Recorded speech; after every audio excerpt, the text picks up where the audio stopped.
Welcome guys, we're going to take all 6 of these sets and combine them together.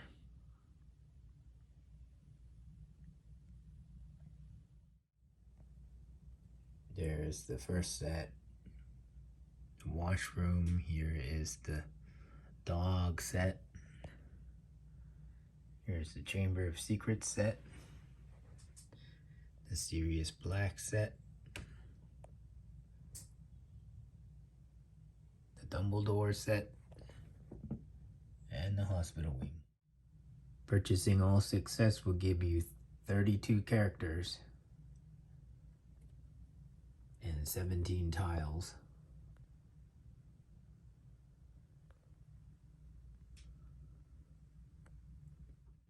$24 wands. So the first thing we're going to do is we're going to take all of the sets and combine them to try to make it look like this. So having them all set up would need pretty much a whole table's worth. And then you would actually have 2 pieces left behind. So here's my table, and it takes up the entire thing, as well as having it zigzag and everything. Not sure how Lego really got it all in one picture like that.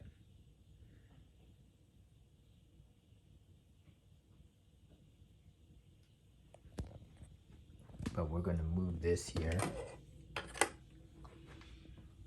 Put them to here. So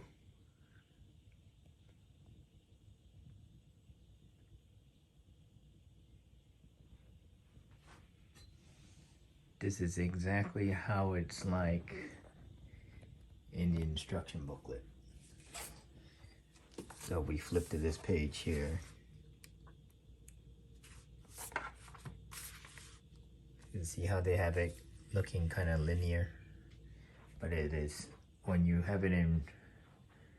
actually have it, it's definitely not linear. It's a total zigzag.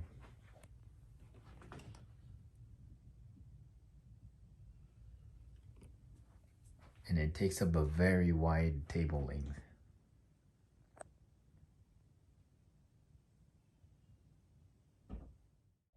So if you wanted to fit a set on like a shelf around that size, it would barely fit.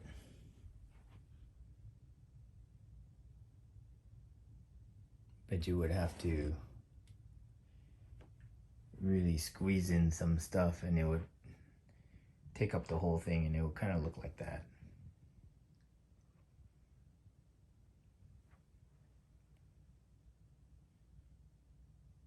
And then you would have the 2 extra pieces left behind.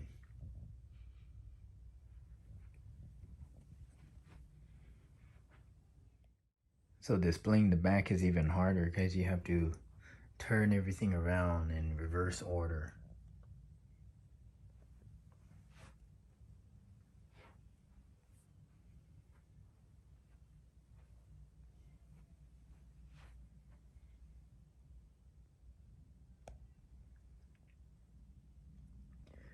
So on the picture it looks fun, but when you actually have it, it's very hard to manage all, excuse me, it's very hard to manage all the sets and turning them around and flipping it around and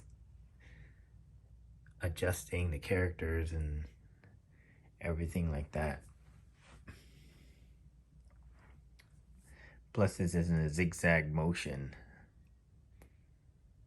I guess if you had plenty of room, you wouldn't mind this kind of zigzag motion, but as a person that likes to save space, and I prefer the linear fashion, just like this.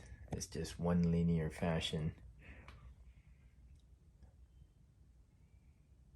So I'm gonna rearrange it to how I have it in a linear fashion, and you can still do it and actually make use of every single part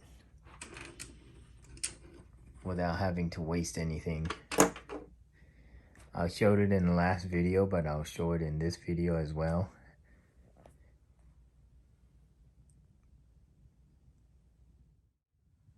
So here it is in a linear fashion where you can manipulate it, and you would have the two rooftop pieces left over, but they're different pieces, so you can actually make use of them as just platforms like this.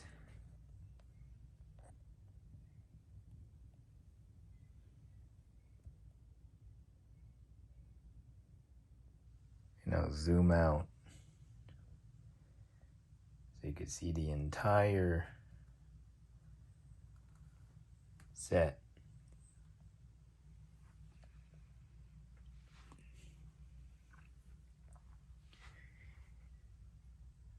These are like Harry Potter sets from the 1990s, so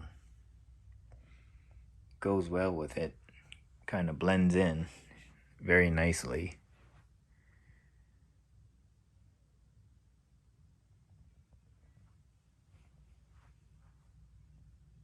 But when you have them linear like this, then it's very easy to flip it over like this, and everything still kind of makes sense from the back side.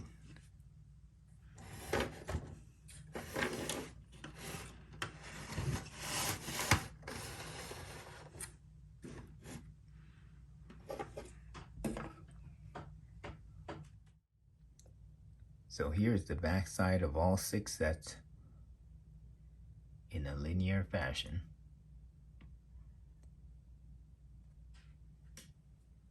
We're saving a ton of space.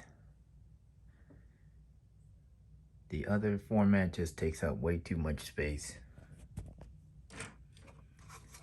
And this version of how I'm doing it, you can even slide that in, these 2 rooftop pieces right in there. And it actually fits in quite nicely and makes it look really nice.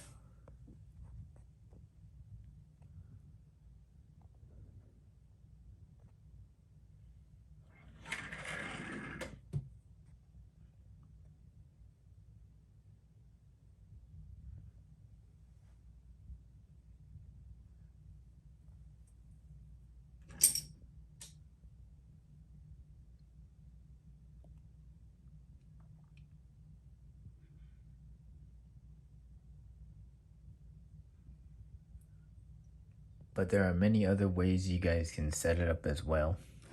I mean, this is just one of the ways. I'm sure there are plenty of other better ideas out there. You just have to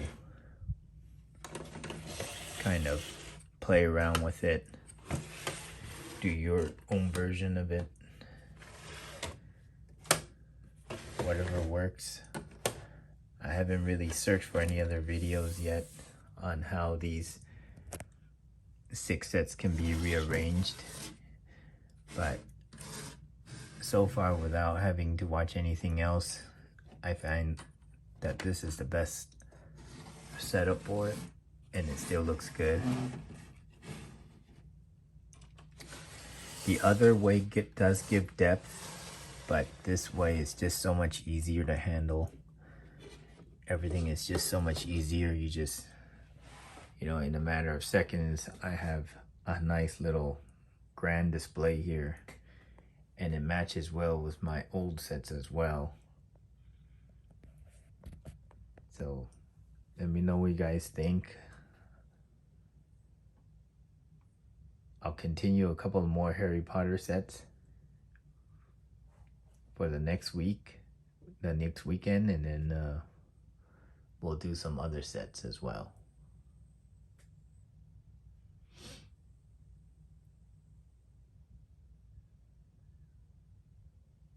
I'll see you guys later.